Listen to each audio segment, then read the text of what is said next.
Scott, let me ask you this. What do you think is going to play into the next big moves for the markets? I mean, I know that you're looking at several stocks, but in particular sectors that we need to look out for. If the home story, the stay-at-home story is going to be coming to a close, then where else do we go?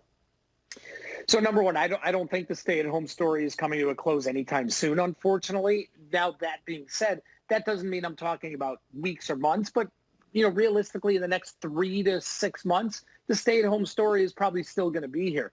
Outside of that, though, I think the one big spot in tech, and I still love tech, is in the cloud computing area. So if we look at a stock like a Microsoft, and you were just talking about fundamentals here, that may be one of the best stocks out there. But look at a Microsoft.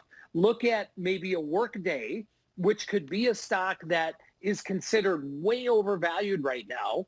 That's a stock I believe is going to be fantastic moving forward. And then even a stock, and I almost cringe to say this a little bit, but the recent IPO of Snow, a stock like that also to me has a lot of upside. Maybe not as fundamental, or obviously not as fundamentally sound as a Microsoft, but to me, in the tech space, as that gap does start to narrow that you were talking about, Cheryl, and that will happen, the cloud computing space, that sector to me is going to remain robust. Mm-hmm. Yeah, I can see that for a longer term play for sure. That story, will not end. To your point, I think you're right. Scott Bauer, David Trainer, thanks to both of you. We appreciate it.